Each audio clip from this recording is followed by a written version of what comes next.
Halo, Assalamualaikum warahmatullahi wabarakatuh.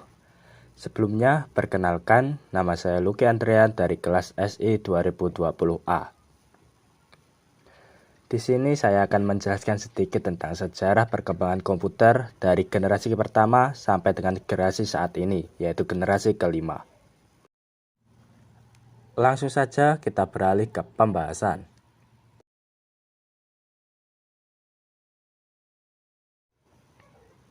Pengertian komputer.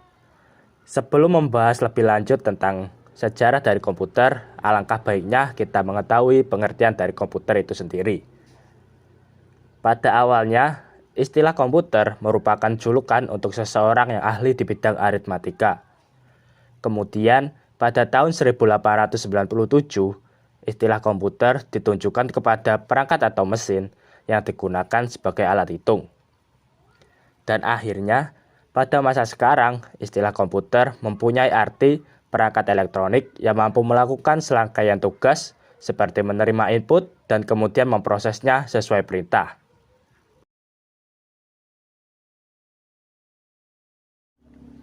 Nah, setelah mengetahui apa itu pengertian dari komputer, selanjutnya kita juga harus mengetahui siapa sih penemu dari komputer. Penemu komputer pertama adalah Charles Babbage, yang merupakan seorang insinyur sekaligus matematikawan. Charles Babbage lahir di London pada 26 Desember 1791 dan wafat pada 18 Oktober 1871 pada usia 79 tahun. Charles Babbage mendapat julukan sebagai Bapak Komputer karena mencetuskan sebuah gagasan untuk menciptakan mesin analisis yang memungkinkan untuk melakukan perhitungan sekelompok angka secara otomatis dan menciptakan difference engine yang merupakan cikal bakal dari komputer.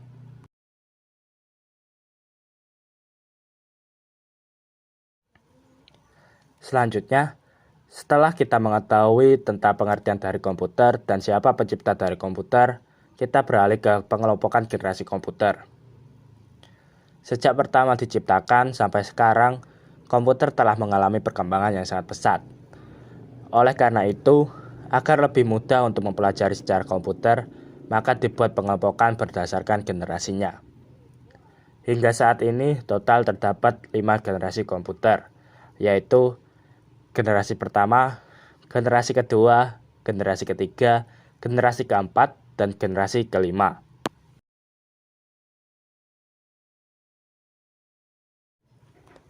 Sekarang kita sudah mengetahui pengelompokan dari generasi komputer. Selanjutnya kita akan membahas generasi komputer satu persatu, dimulai dari generasi pertama. Komputer generasi pertama dimulai pada tahun 1946 sampai 1959. Komputer generasi pertama diciptakan pada tahun 1946 dengan menggunakan tabung vakum sebagai komponen utamanya. Salah satu ciri komputer jenis pertama adalah memiliki berat sampai 30 ton. Karakteristik Karakteristik komputer generasi pertama yang lainnya adalah: pertama, ukuran fisik yang sangat besar; kedua, proses kurang cepat; ketiga, suhu cepat panas; keempat, kapasitas penyimpanan data kecil; kelima, memerlukan daya yang sangat besar.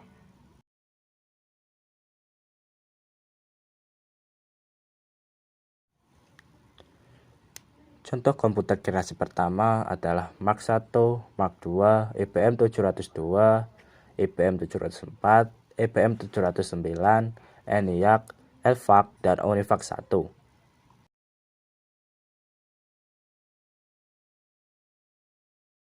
Nah, setelah tadi kita membahas tentang komputer generasi pertama, sekarang kita beralih ke komputer generasi kedua.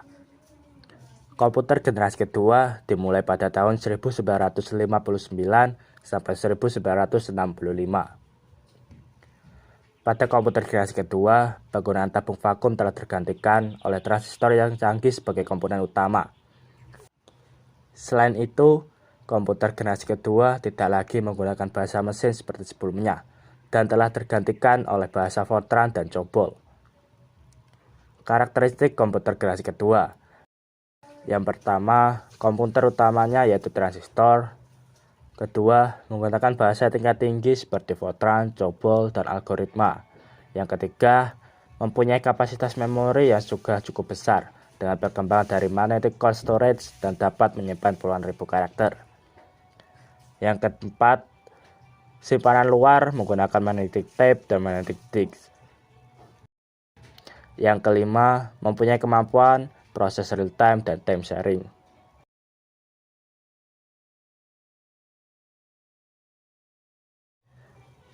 Nah, untuk contoh komputer generasi kedua, salah satunya adalah IBM 7070, IBM 7080, IBM 1400, dan IBM 1600. Kemudian juga terdapat UNIVAC 3, UNIVAC SS80, UNIVAC SS90, UNIVAC SS1107, dan NCR 300.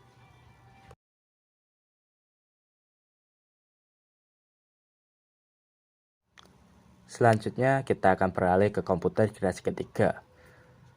Komputer generasi ketiga dimulai pada tahun 1965 sampai 1970.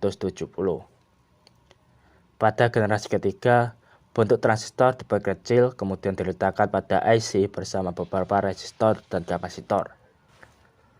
Pada generasi ketiga inilah komputer pertama kali menggunakan monitor dan keyboard. Karakteristik komputer generasi ketiga: yang pertama, menggunakan IC yaitu kumpulan transistor dalam bentuk yang kecil. Yang kedua, lebih cepat dan tepat. Yang ketiga, memiliki kapasitas memori lebih besar. Yang keempat, penggunaan listrik yang lebih hemat. Yang kelima, kemampuan melakukan komunikasi data dari satu komputer ke komputer lain.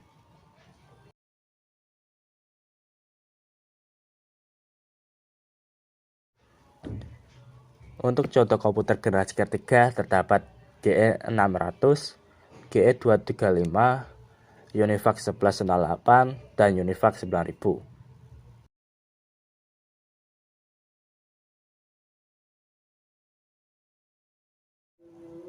Nah, setelah kita membahas komputer generasi ketiga, kita akan beralih ke komputer generasi keempat.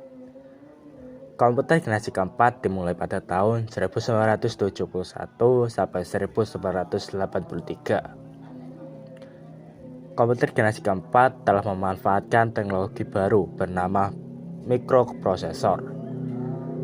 Bersamaan dengan generasi mikroprosesor ini, lahirlah internet yang menjadi salah satu aspek penting terhadap perkembangan teknologi. Karakteristik komputer generasi keempat adalah: yang pertama, menggunakan LSI pemadatan ratusan komponen dalam satu chip. Kemudian yang kedua, mengecilkan ukuran sirkuit dan komponen listrik. Yang ketiga, memiliki sebuah chip tunggal atau IC yang mampu membuat seluruh komponen komputer. Dan yang keempat, mulai menggunakan sistem operasi berbasis GUI.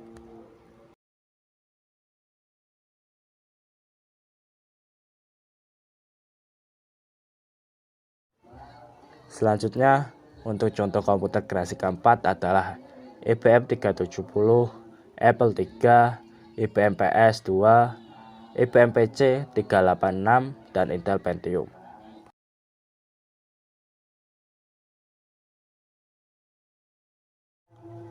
Nah, setelah kita membahas tentang komputer generasi pertama hingga komputer generasi keempat, akhirnya kita memasuki tentang pembahasan komputer generasi kelima.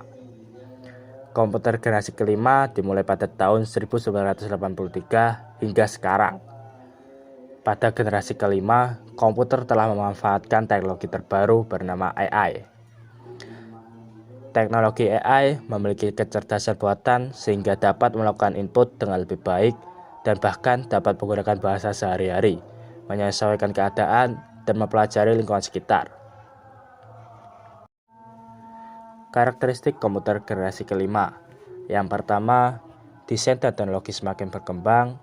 Yang kedua, kemampuan pemrosesan paralel. Yang ketiga, memiliki teknologi superkonduktor sehingga memungkinkan aliran elektrik tanpa ada hambatan yang nantinya akan mempercepat kecepatan informasi. Yang ketiga, dapat menggunakan sensor. Dan yang keempat, adanya AI untuk mempermudah IMK secara langsung.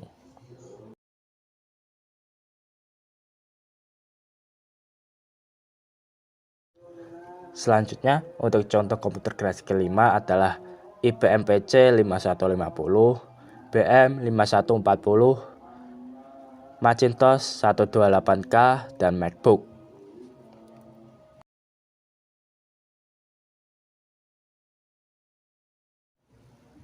Nah, pembahasan materi tentang sejarah komputer sudah selesai. Selanjutnya, saya akan memaparkan kesimpulan pada pembahasan materi kali ini. Komputer adalah salah satu alat yang pertama kalinya digunakan untuk membantu dalam perhitungan. Komputer juga tidak hanya sebagai alat untuk menghitung saja, tetapi semua aspek kehidupan dapat dilakukan lebih mudah dan lebih cepat dengan menggunakan komputer. Dilihat dari generasi ke generasi, dari awal generasi pertama sampai sekarang, komputer sudah mengalami perkembangan dan perubahan yang cukup pesat. Komputer dari generasi pertama sampai sekarang lebih semakin canggih sehingga dapat mengefisien waktu dan biaya.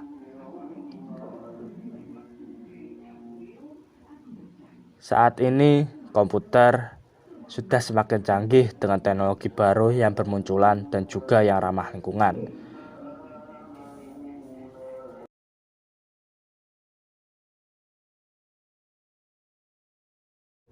Nah, sekarang pembahasan dan kesimpulan sudah selesai. Untuk sedikit merefresh otak, silakan baca quotes dari Richard Dawkins ini.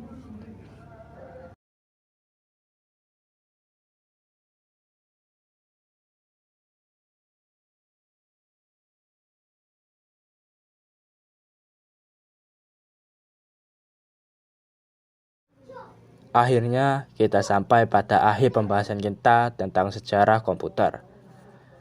Apabila ada kesalahan, saya mohon maaf yang sebesar-besarnya, dan apabila ada pertanyaan, silakan tulis di kolom komentar. Saya Lucky Andrian, pamit undur diri. Terima kasih.